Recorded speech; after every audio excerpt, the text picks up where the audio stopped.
Canal Congo TV,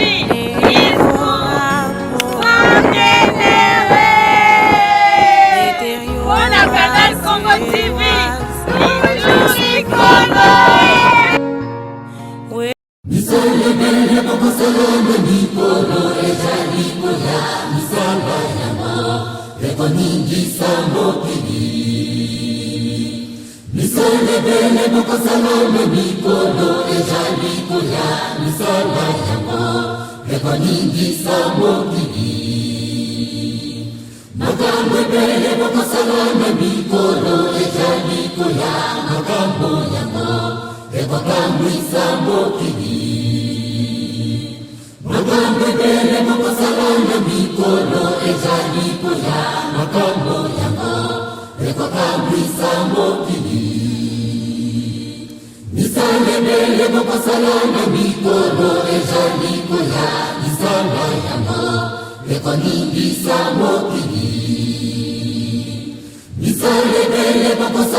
jour sacré de l'immortel, serment de liberté, que nous lèguons à notre postérité pour toujours.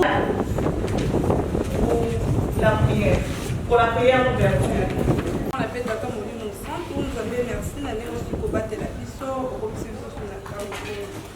Papa, tosali bolimbisi mpe bate tozali bana ya masumu na se ya ntango tobeleli yo na ntango oyo papa yo olobaki na biso ete topesa bana formation papa tokomi na suka ya formation lelo ezali mokolo ya suka mpona remise ya babrevet yango tobendi yo papa oyo olobi ete oyo nyonso ozali kosala azali kokengela soki osali te oleki te nyonso tozali kosala ezali pamba na yango wana papa tobengi présence na yo papa zala na biso le bandele ya programme ti suka papa komisa nzela na bongo mokuse baya tosalana totiki programme na kombo na bino basatu tata mwana mpe tata molio mosantu amen.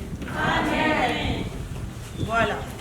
Rebonjour à tous. Bonjour. Voilà, je serai un peu bilingue pour permettre à tout le monde toyokana vraiment.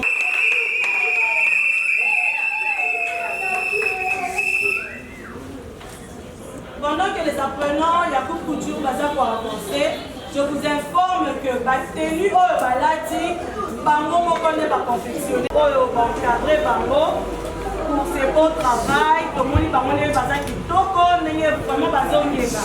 Bango bomoni, bango mokone va tongi yango, et bilamba balati, bango mokone va tongi yango. Mais moi, dans ce qui tombe, la bango est sous ma boque comme ça.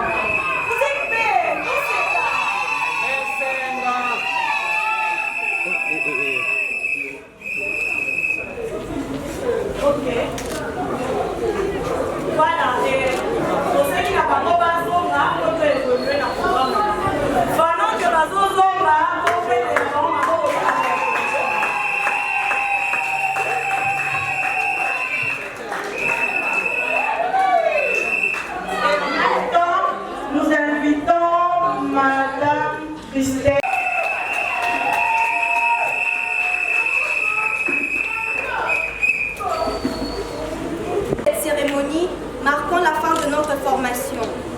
En effet, notre cycle d'apprentissage commencé en septembre 2021 prend fin maintenant. Il est couronné par ce brevet qui va nous être décerné. L'homme créé à l'image et à la ressemblance des dieux doit posséder une connaissance ou des connaissances pour sa vie. Celle-ci peut être scientifique, technique, professionnelle et j'en passe. Ce savoir acquis permet à la personne humaine de détenir une lucidité, des capacités dans ce domaine de formation. Cela pourra lui permettre de travailler pour mener décemment sa vie. Car il est écrit dans Genèse 3,19 « C'est à la sueur de ton visage que tu mangeras le pain ». Nous saisissons cette opportunité pour remercier notre Dieu, Papa Simon Kimba Mukiangani, le Saint-Esprit, pour sa grâce infinie qu'il ne cesse de manifester envers nous, pauvres pécheurs. Lui qui nous a comblés infiniment de ses bénédictions, nous a protégés, nous a assistés tout au long de notre formation et a permis que cette cérémonie se tienne. Pour tous ses bienfaits et toutes ses sollicitudes, nous nous prosternons devant lui. Notre reconnaissance s'adresse au haut clergé de l'Église ainsi qu'à tous les Mabouda de l'Église pour leur apport dans l'œuvre évangélisatrice du Seigneur. Nous tenons à exprimer toute notre gratitude et présentons tous nos remerciements à nos formateurs qui se sont dévoués pour nous transmettre une instruction solide qui fait de nous de véritables érudits en sciences hôtelières, auto-écoles, coupe et couture et agro-pastorales. Nous adressons également nos réelles sympathies à tous ceux qui nous ont assistés de près ou de loin, d'une manière ou d'une autre pendant toute notre période d'études. À vous tous, nous disons grand merci pour votre disponibilité malgré vos multiples occupations. Nous ne saurons terminer ce mot sans penser à nos frères et sœurs de l'Est fauchés par la guerre qui sévit dans cette partie de notre pays depuis plusieurs années. Nous leur exprimons toute notre compassion et sollicitons la sollicitude de notre Dieu pour que la paix, alors une paix durable, s'installe en RDC, en Afrique et dans le monde. Que vive l'Église kimbangiste, que vive Papa Simon Kimba Mukiangani, que vive notre centre de formation. Ainsi dit, je vous remercie. Au nom de Saint, Père, Fils et Saint-Esprit. Amen. Madame, et maintenant nous invitons tous les hôteliers à passer avec le produit, s'il vous plaît.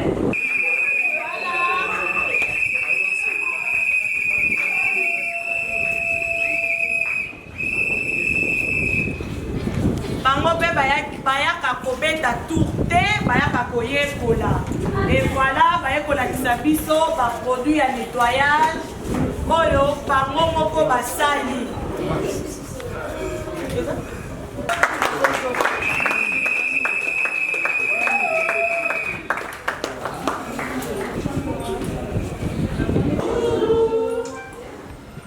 Tozui maloba, liboso ya assemblée.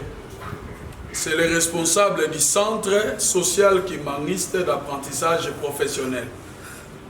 Oesika Tozwami. Avant d'aller à notre mot, nous allons procéder par la présentation des animateurs du centre pour que Bodé Babango découvrir Pebango. Puisque tout ce que nous avions vu ici va défiler dans Yango, Bilamba, les produits, il y a des gens qui ont été au service pour former ces apprenants. Une fois de plus, avant tout Bango, présenter Bango, nous vous demandons d'acclamer fortement pour Naba. Au bureau du centre, il y a Papa Massin, levez-vous là où vous êtes. Lui assigne le secrétariat. Et puis il y a Madame Nancy qui assigne le finance.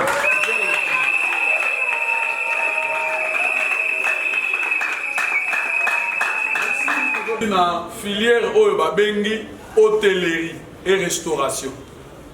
Kuna bisoto ko formaka généraliste. Ce n'est pas comme à l'INPP où vous allez seulement pour apprendre la cuisine soit africaine ou européenne, soit la vianderie, la lingerie, soit au Keika pour la pâtisserie. Mais ici chez nous, toutes ces filières de l'INPP constituent les branches ou les cours de l'hôtellerie et restauration. Donc tant aussi si pas nabiso aux généralistes. Ce qui fait que au Kokiko qui ne place il y a offre d'emploi, bazo luka pâtissier, alors que pâtissier azate ou bien bango bana posa pâtissier, mais yo oyebipe cuisine, oyebipe pâtisserie, mais ce qu'on yeba cuisine peut-être au gozana facilité aux hommes salade. Mais tant oye otali fiche au bakopé ça bango comme grille individuelle, après ça qui court il y a nutrition, après ça qui court il y a déontologie. C'est-à-dire moralité au Bozanango, n'a pas technicité pour n'envoyer Moussala. Pour envoyer Moussala, mais par mauvaise éducation, il y a essa lié à Moussala pour s'occuper de Moussala. Ce qu'on peut si ça n'y a biloko, aux yeux n'ont pas un client, et ça jamais à Moussala. Des osenga, déontologie dans tout ce que nous sommes en train de faire. Merci beaucoup, Papa Jimmy. À ma gauche, nous avons Madame Chantal Gombo. Veuillez vous lever, Madame.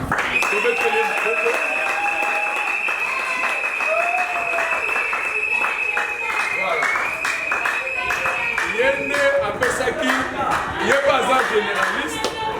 Voilà, pour votre information, elle est corps médical et Azapé hôtelier, généraliste.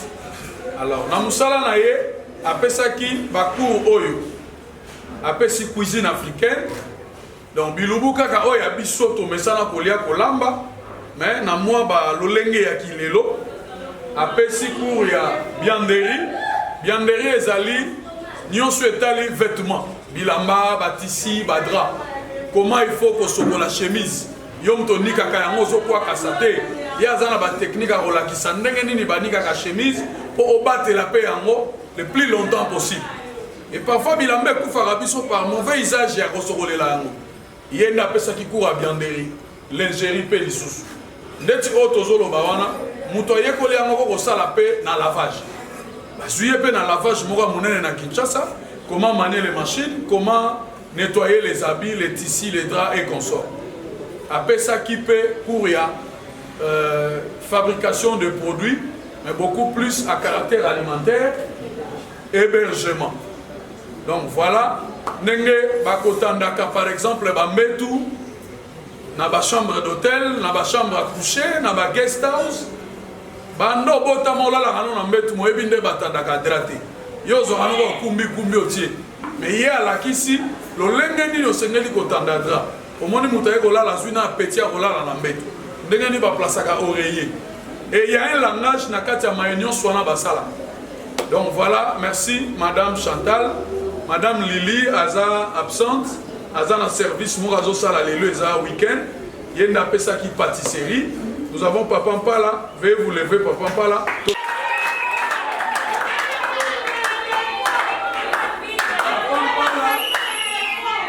Merci beaucoup. Il y a des formateurs et il technique de la salle. Il n'y a pas un généraliste. Il y a une technique de la salle. C'est-à-dire, par exemple, dans un restaurant, petit déjeuner. On doit d'abord préparer la table.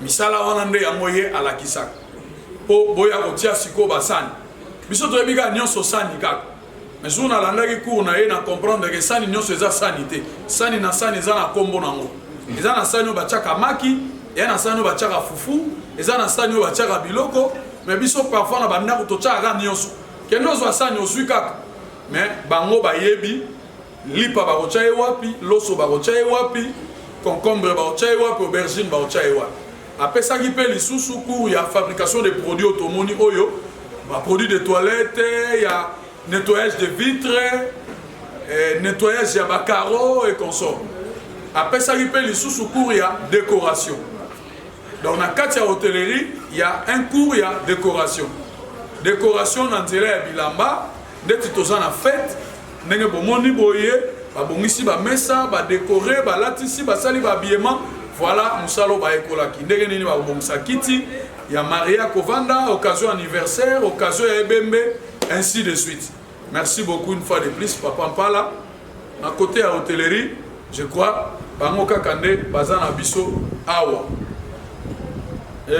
tokei na côté ya coupe et couture maman Nancy tout le monde qui est dans finance mais yo wana azo alors na programme na biso ya mbula oyo bana na biso vous me dérangez les amis bana ya hôtellerie bazalaki awa na interma tonge na victoire na flat na terrasse na bar bayekolaki nyonso eza kuna po bathéorie mosusu ozoyoka kaka mais faut kende kokota na dancing place yali osala pe service o comprendre ndenge yango efonctionna nde totindaki mpe bana ya coupe couture na ONG moko babengi forma pe eza centre monene ya formation eformaka mingi bana bautaka na izam oyekoli bathéorie na izam oyepa na bango pratique nde tomoni bango bazali wana tosengi na mama botelema topesa bino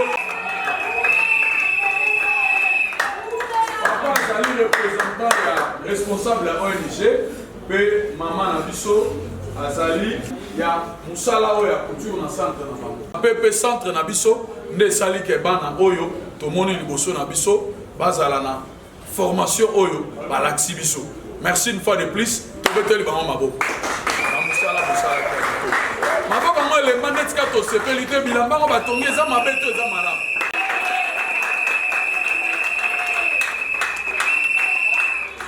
Lis les mots des apprenants aza l'unique fille na kati ya filière na bango peut-être tozomona le nombre eza moke babandaki ebele mais bato mingi bayekolaka te avec détermination c'est-à-dire même na bauniversité même na baécole na début à rentrer vous verrez beaucoup d'élèves beaucoup d'étudiants mais na suka bokomona kaka mokie nde bakosi sa formation nde tomoni tozaka na 4 apprenants oyo baza barécipiendaire lelo na auto-école nde tosengi na papa Massin pe papa Timba botelema assemblée betela bino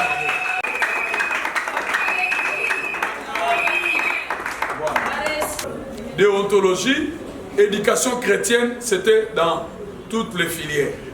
De papa Massin Azali Bosso qui assure le secrétariat dans le niveau du bureau à centre, c'est lui qui était chargé à ma cours théorique au Nyon Stolobia. Et ma pratique, c'est papa Timba qui est derrière papa Massin, Yende Azali chargé à ma cours pratique. Voilà, sur Bango, une fois de plus. Félicitations à Moussala Bossala qui tobeteli bango maboko. Centre Ezali branche et à département. Donc l'église kimbangiste a plusieurs départements. La santé, l'éducation, patrimoine, ainsi de suite. Des départements Oyo Biso Tozali, Ezali département kimbangiste des affaires sociales. Et Moutazo Kota Moussayango, Azali Nabiso Awa. Ça vaut la peine de vous présenter Boye Baye. Il est le représentant légal, deuxième suppléant en charge des affaires sociales en République démocratique du Congo. Mais avec tous les respects, révérend Oumounou Constant, merci Mouta, veuillez vous asseoir. Ah. Soir et à Mokili, et Zagana Pape Moko a chez nous dans 3. Congo yango bapesa na résidence ya tata mokonzi abule. Mais lupango pe tovandi ezali na mutako kambara yango. Donc le pasteur de cette paroisse de Kassavou. Espace oyo tozo utilisé eza sous gestion ya paroisse oyo azali kokamba. Bakiti otomoni tovandeli eza bakiti ya centre te mais ezali bakiti ya paroisse ya Kassavou. Et comme eza activité ya Lingomba, papa pasteur pe azali ko accompagner département affaires sociales na musala wana et to sengi na papa révérend qui a outa tellement to pesa yo mboto to retolo na soutien na accompagnement ndenge to sala ba promotion eleka na place au tozali to kolika ete botika bisote to kokoba ko ete session mususu zo ko banda na juillet. Merci une fois de plus. Des affaires sociales, quand Tata Mokonzi Abule a placé un animateur, Oyotomoni Papa deuxième vice, deuxième suppléant, responsable à département, Naï Morope Nazari Koloba Nazali, directeur national en charge de l'administration dans le département, dans le niveau il y a RDC, ne Papa Aloba qui boyi, Tata Mokonzi Abule, Papa Simoki Bankiangani. Alobi na pesibino musala aller chercher le bien-être de la population. Alobi le bien-être de Kimbangiste mais le bien-être de la population. Pour dire que Papa Simon Kimbangu a sous patrimoine ya Kimbangiste kakate, mais c'est pour le monde entier, patrimoine international. C'est la raison pour laquelle au centre social Kimbangiste et d'apprentissage professionnel, nous avons les apprenants de plusieurs religions. Les Kimbangistes sont là. Les amis du réveil sont là. Les amis de l'église catholique, islamique et consorts. Parce que l'objectif, c'est la recherche de bien-être de la population. Alors, Bissota Motoye, à niveau département, et Nanzela Tata, chef de département, il a réfléchi pour dire le bien-être est allé dans la facette belée. Mais accrochons-nous sur l'aspect formation. Mais voilà l'objet, il y a centre Nabiso. C'est-à-dire le bien-être collé à Yabatou, par exemple. Les soins de santé, ça fait partie du bien-être. Mais mon conseil département, nous on s'accroche à la formation. Formons la population pour que base à la transformer. Parce que Moutou Azalagi na Nandaku, Ayebi na Kolamba Bama Temeli. Maintenant, le lot a commis que ça la banane plantain, a commis que ça la 9 recettes à pommes de terre, oh ya Ayeba quitté. C'est-à-dire, la personne en question a été transformée à travers la formation autoché à sa disposition. Néomoni, centre de formation, et Zala qui créait dans le niveau département pour s'accrocher sur la formation de la population pour Moutou, Azala na mayele na Moutou na ye, Azala na métier na maboko, soki Azana yango a commis lukela, pe a kozwa lobiko. Donc c'est ça un peu objectif, il y a centre Nabiso. C'est former les populations na misala ya maboko tango mutu azana musala akozana ma autonomie ba yekusaki biso na classe na dissertation balobi le travail assure l'indépendance, le travail engendre la fraternité. Batu bateka nous ne sommes pas contre côté kanayo mais to peut sur information que côté ka ezali métier té, c'est juste des activités que vous êtes en train de réaliser. To yebi bato bazala pe ba commerçant ba koma pe bato minene ba koma pe na bambon. Mais avoir un métier dans la vie, un travail à maboko yo yebi ezali assurance monnaie. De tina wapi bino ba eboye kolanda biso pe bozana posa ko yekola, nos portes sont ouvertes, venez apprendre. Pour souci na biso ezali population congolaise ba yekola misala na ba filière otozali na yango. Po soki ayekoli musala akomi na mwa autonomie moko ya komi luke soki liputa ye arosala yango, c'est déjà un acquis. Et soki afongoli pe mwa atelier na ye na coin client moko moko bakoyati bakomesana bakodécouvrir ye akomi na mwa fiuma na ye na maboko mwa lomeya na ye oyo akosunga nango bana akoapuye nango papa na kati ya ndako place oyo aza limité ke papa atikaki mbongo mekoki mpenza te bon ngai natongaki mwa libaya na nga na bakisi oyo nakoko bakisi. Donc voilà, Oyo, biso tozali kosala awa. Nous sommes en train de soutenir aussi l'État congolais, l'église kimbangiste, na koluke la population, misala ya maboko baye kola basala yango. Parce que muto ayekoli musala aoke sala kuluna te. Asombi permis na ye après cette formation, ake koluka musala na ye, Et si même il y a personnel, même il y a ketch, moka koko boula. Tant on a quoi si Moussala zana moi 30 000 francs naie, facilement à koko somba lipa, facilement koki komi sunga, à koko sunga maman naie bandeko naie, à koko tangi sabana, ainsi de suite. Donc nous sommes en train de soutenir l'État congolais, les chefs de l'État, les gouvernements, na programme na bango bazali na yango na mandat na bango, na biso bakimbangiste, kopesa ba jeune, kopesa ba mama, ba tata, la population dans son ensemble, métier. De la session où tozo kofongola, tozo bakisa la peinture, la fabrication et l'application de la peinture. Au monde, tant que tu es la peinture, ma peintre bazali. Papa pasteur a réunion comme matin, a rolobaka bon pour ça les langues mois de vie, combien 100 000 francs. Après si bino 100 000, pour ça les solution, pour y bon ngengisi tribune nabiso, bon ngengisi banda présent dans le centre d'accueil. Ma beto mala. Voilà. Le centre social qui manque, c'est l'apprentissage professionnel. Et centre social, ils appellent à caractère social. Pour preuve, qu'est-ce qu'on paye pour suivre les cours? C'est 1000 francs. 1000 francs, il y a Pamba. La journée. L'enseignant sera avec vous de 8h, 10 ou 15h. Avec 1000 francs. 1000 francs, ce n'est même pas les salaires. C'est comme ça que Nzambe face à les formateurs, où il y a la volonté et souci, il y a former la population congolaise dans ces conditions. Parce qu'ailleurs, à l'INPP ou ailleurs, il n'y a pas de condiment. Il y a 1000 francs. Mais ils vont sacrifier le temps, ils vont préparer la matière pour donner ce qu'ils ont comme connaissance dans l'apprenant à centre. Et nous sommes à notre 5e édition pour votre information. Ce n'est pas la première édition. 5e édition depuis que ce centre existe, de former Batouandenge Nandenge. Maman modératrice que vous voyez, elle est fruit de ce centre. Elle est licenciée en relations internationales à l'obité. En entendant Bazouangana Moussala na ambassade de Soki Wapi, je viens apprendre l'hôtellerie. Et au moment où nous vous parlons, si tu moni a outil na bureau, on a babitou ke télémaki, bazaki na réception morokuna.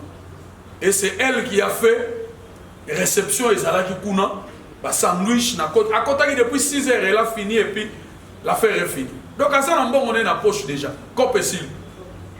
Maman Kobo Sanangate, après na salle de publicité. Elle est aussi formatrice pour votre information.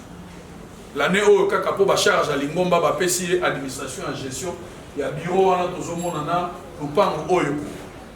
Mais elle enseigne toujours. L'année passée, les éditions passées, elle a toujours enseigné. Donc c'est un modèle. Ato yekola mécanique, ato yekola soki économie, yekola comptabilité. Et là comme réseau pexayote, oya yekola musala maboko. Nya kaner de so mona tata mukolo ayi okumba mutu kate. Pona sexabino mundele mokaka na ONG noko nanga. Oh, bazana prado batindela ba ONG. Via fandi kaka ayi okumba te. Mundela outi potozo kama. Oh, mais Prosper à ton âge, tu as 62 ans, comment tu ne sais pas conduire? Ayebite. Vous savez na posa bato bako accompagner biso. Ah, mais bato bazana makantia malam baso former bato. Ole yo ke nanga ko soutenir bato alobite, nazo sala action na melisa bato masanga na bar moko songolo. Wa ko 6 à 3 kaza masanga na pesi cadeau. Mais après ko 6 à 3 kaza masanga. Et là on est na ko lisusu. Mais c'est fini. Et là mais si vous avez des machines, vous avez des matériels, venez accompagner les centres sociaux qui manquent de l'apprentissage professionnel. La mission noble et il y a quoi apprendre la population congolaise, beaucoup pour le bien-être de la population. C'est ça parce que beaucoup de gens sont en chômage. Et dans le chômage, dans nos universités, on forme plus les demandeurs d'emploi. Asilisi Moussala Barmoka Bandi, j'ai l'honneur. Or, il fallait tous aller créateurs d'emploi. Net ce qui a sali hôtellerie naïe. Mais azana mon quoi mo bien ko sala mo takeaway naïe non. Tout le monde a mon balemba super. Azoteka mo ba shawarma naïe. Atia moi ville, moi prix mo c'est moi 2500. A sala plein. Et que nota là, na suka na poko qu'est-ce qu'il a comme recette? Au moins on a pas eu 400 000 500 000 na pétenios. Moins de $50 à organiser peu entreprise naïe. A bandi peut fonctionner. Avec une machine, on peut s'asseoir dans un coin, attaquer tes agouts de boucana, mais s'il faut aux vendre, aux autos. Tous les gars qui ont été bagambela, au ta couleur, mon bimbo kuti batuka batonga, va vite fait. Au moins, il forme machine, il n'a forme, mais ça, on regrette. Mais il est en train de faire son travail et le soir il gagne quelque chose et ils ont fait vivre la famille. Donc voilà, Nakatia Moya apprenant qui l'agro-pastoral, fort malheureusement, Bazana Bissoté, Kutanagi na Mouan Kokoso, Tomoni Bangote. L'agro-pastoral est cotipé dans la mission ya Papa Simon Kimbangi qui demande na ba fidèle Kimbangi à la population congolaise tolo na peto bokola. Parce que il y a un ami sur Molimo, alobi nzale koya na mikole koya na Congo. Et déjà nous commençons à souffrir avec la guerre multinationale oyo ezana mokili. Oka masango ezoyate, céréales ezoyate. Or ceux qui biso mongo na RDC, tout ça producteur à masango, tout ça producteur ya farine ya pondu et koso, tout ça na po manzalate. Omoni papa zomona déjà na molimo, kenzale koya mikole koya, tolo na peto boko. Raison pour laquelle tous les chefs de bureau du social de nos paroisses, d'office apprenant ya filière wana tobengi agro-pastoral tolo na peto boko. Pour nani atananda ko soki espace ezali, moi pondo ezala. Moi matembele ezala parce qu'on ne sait jamais. Et matembele simanda ko pondo simanda ko esunga kabati. Jour mbonga ko zalate o baluki na simobu ki matembele ça peut aider. Donc nous sommes en train de former aussi na filière wana agro-pastoral. Maintenant, avec ma méthode d'agriculture améliorée. Oui, c'est que dans 3 semaines, Massangu peut boti. Et ça qui cité, qui nous quitté, mais ce sont des techniques. Comment ça la compost? Compost, les alliés, si quand vous avez la saleté, ou les alliés biodégradables. Pour préparer, fumier, on va de façon que tant que vous avez semence, il y a un mot et donc voilà. Tokoloba mingi te ebele olobezali tolobi déjà mingi mais nous courons derrière l'état to pesi bino vision peu philosophie il y a centre na biso donc ce ozana ndeko ozana yaya ozana petit frère ozana maman ozana cousine n'hésitez pas yebisa ye kende ko yekola c'est important d'apprendre pour être formé et être transformé. Lorsque vous apprenez aux la connaissance de formation ça vous transforme lobe ozala su oyo ozala kité. Et même votre langage sera influencé par ce que vous avez appris. Madame Massamba, l'inspectrice des affaires sociales, pour son mot circonspect. De Kassavubu, au chef des services sociaux des affaires sociales de la commune de Kassavubu, à monsieur le directeur du centre social kimbanguiste d'apprentissage professionnel, CSK en sigle. Au monsieur le deuxième suppléant en charge de l'éducation dans l'église kimbanguiste, représentant du président du collège exécutif national. Aux représentants de l'église kimbanguiste dans la ville-province de Kinshasa, en l'occurrence au monsieur le révérend pasteur Kiaouta. Distingués invités, chers parents, mesdames et messieurs, je voudrais m'adresser en premier lieu à nos heureux finalistes qui sont à l'honneur en séjour et qui, après 9 mois de formation, malgré les difficultés, et ont passé avec succès les épreuves du jury d'État 2021-2022. Nos sincères remerciements à tous ceux qui ont contribué à la participation de ces finalistes. Chers lauréats, vous méritez toutes les félicitations de nous tous ici présents. Par votre réussite, vous avez montré que vos efforts n'étaient pas vains. Par votre réussite, vous avez honoré vos parents qui ont consacré d'énormes sacrifices pour assurer votre formation. Ce succès est celui de vos éducateurs et éducatrices, dévoués qui souvent, avec insuffisance, font des miracles pour arriver à former des citoyens utiles à la société. Vous leur témoignerez de la reconnaissance en vous montrant compétents, capables de réaliser demain les tâches des fonctions que vous allez assumer, les équiter avec adresse, que sais-je encore, les ouvrages qu'on vous a demandés. Il me reste de vous souhaiter plein succès dans le monde du travail dans lequel vous allez bientôt entrer. Enfin, je voudrais en aucun cas manquer de féliciter et surtout de remercier la direction du centre ainsi que l'ensemble du corps enseignant pour le travail combien remarquable qu'ils accomplissent dans l'intérêt de nos enfants et donc à la nation. C'est pour moi une occasion de vous encourager à toujours mieux faire. Le ministère des Affaires sociales, à travers ses services, à savoir la division urbaine des affaires sociales, l'inspection urbaine des affaires sociales, seront toujours à vos côtés et vous accompagnent. Sur ce, je déclare clos. L'année scolaire 2021-2022 est ouverte. L'année scolaire 2022-2023. Je vous remercie. Papa Constant, pour le mot de l'autorité ecclésiastique kimbongiste. Tout ça, partenariat, na yemoko l'État, animi centre OI. Nous avons tous les documents possibles pour faire fonctionner centre Nabiso. De yango, brevet yango. Brevet oyo et pour permettre yo au sala partout à travers la République démocratique du Congo. Donc ce qui est mutazo continue à rêver à ce moment centre oyo ya Simanda oyo ce qui est ici makomi centre ASCO brevet Kingani, ça c'est pas nous. Voilà, brevet en monde ça. Partout mutoko kende ako sala musala na ye ndenge l'État atindeli. Donc toko senga vraiment na batu mingi. Batu oyo vraiment bazali na posa.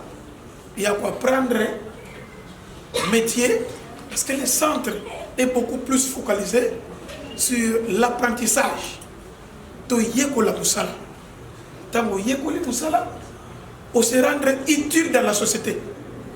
Mais c'est à ce moment-là, même bateau on va faire ça comme valeur tête, parce qu'on a connu des gens qui sont des licenciés aujourd'hui. Mais la Katanda, il est nul. Parce qu'il y a des gens qui on va vous récupérer et vous serez utile dans la société. Donc, pour la aussi ça, pourtant vous savez Kembangu, c'est soirée d'activité, monsieur Pesali, to mi pesa na musala kuyekola, peut encourager bana oyo na soba yekola, ko matata on appelle ta émotion. Amen.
sera l'hymne national après la prière. Prions. Au nom du Père, du Fils et du Saint-Esprit. Papa, c'est nous qui nous au nom du Père, du Fils et du Saint-Esprit. Amen. Amen. Totel est pour l'hymne national. Je suis, messieurs, nous vous voyons pour Constant, révérend pasteur et chef de département de l'église kimbanguiste en charge du social. Par rapport à la cérémonie qui vient de passer, vous-même vous étiez là, vous avez participé, vous avez vu comment était l'ambiance. L'ambiance était un peu plus totale. Par rapport à la formation, c'est un centre social kimbanguiste d'apprentissage professionnel qui forme des psycho-émotionnels, des gens qui ont déjà perdu l'espoir d'avoir une vie dans notre société. Mais par la création de ces centres, l'ordre a été intimé par lui-même, le chef spirituel de l'église kimbanguiste, pour la création de ces centres, fait aujourd'hui de beaucoup de personnes, beaucoup de jeunes filles et garçons, des personnes qu'on peut faire confiance dans la société. Donc, je vais pouvoir demander à tout celui ou celle qui est tenté de le faire encore, venez nombreux, venez apprendre, vous serez utile dans la société. Je dis et je vous remercie. Merci. Je suis Christine Tokana. J'ai été élève ici au centre de formation kimbanguiste. J'ai fait l'auto-école. Et aujourd'hui, nous avons fini notre formation et j'ai été promue conductrice de véhicule. Alors, les sentiments sont immenses. Je vais aussi faire appel à ceux-là qui chôment, ceux qui restent à la maison sans rien faire, de venir apprendre, car le travail assure l'indépendance. Alors, venez nombreux pour apprendre l'outil pour vous défendre de la société. Je suis le directeur national en charge de l'administration du département des affaires sociales kimbanguiste en RDC et le département m'a confié la charge d'assumer les responsabilités des directions du centre. Donc, en effet, je suis chef de centre du social que vous voyez ici. Parlons-nous en bref de la journée d'aujourd'hui. Bon, la journée d'aujourd'hui, nous sommes dans la joie de nous exprimer devant votre micro. C'est le jour marquant la clôture de la session de formation 2021-2022 au centre social kimbanguiste d'apprentissage professionnel. Et c'est aujourd'hui que nous avons remis officiellement les brevets marquant la fin de l'apprentissage professionnel de nos apprenants en hôtellerie et restauration, en coupe et couture, en auto-école et en agro-pastoral. S'il faut renchérir notre allocution, les chefs spirituels et représentants légaux, Papa Simon Kimbangu, le patron des esprits de la 4e génération, nous a nommé au département des affaires sociales et nous a assigné un objectif. Lequel objectif? C'est de chercher le bien-être de la population. Et partant de cet objectif, le chef de département, révérend Oumoulou Constant Vouvoakwa, deuxième suppléant en charge du social, s'est accroché sur la formation. Puisque le bien-être de la population a sa diversité. Et dans sa diversité, le chef de département s'est accroché sur l'aspect formation. Et cela étant, nous avions créé le centre social kimbanguiste d'apprentissage professionnel où nous formons la population tant kimbanguiste et non kimbanguiste dans les filières dont je venais de vous citer. S'il faut me répéter, l'hôtellerie, restauration, auto-école, coupé couture agro-pastorale. Et lorsque la population, les humains, les hommes sont formés, ils seront également transformés. Lorsqu'ils seront transformés, ils deviendront utiles dans la société. Sous cet aspect de la profession. Quand vous avez l'emploi dans vos mains, quand vous avez du travail dans vos mains, vous avez du pain, vous avez du pain sur la planche. C'est-à-dire, vous êtes capable de faire quelque chose dans la société. En étant capable de faire quelque chose, c'est quelque chose vous permet d'avoir un gagne-pain, d'avoir quelque chose, d'avoir les makuta. Et c'est quelque chose vous permet de vivre. C'est quelque chose qui vous permet de construire l'église. C'est quelque chose qui vous permet de donner les offrandes. C'est quelque chose qui vous permet d'aider la famille et de vous prendre en charge aussi vous-même. C'est ce que nous avions fait avec nos apprenants. Aujourd'hui, chacun d'eux a les métiers à main. Il a le pain sur la planche. Chacun d'eux peut créer son entreprise, son business. Chacun d'eux peut aller toquer, peut aller chercher de l'emploi. Vraiment, nous sommes sûrs et confiants que nos fruits, nos apprenants ne vont pas chômer.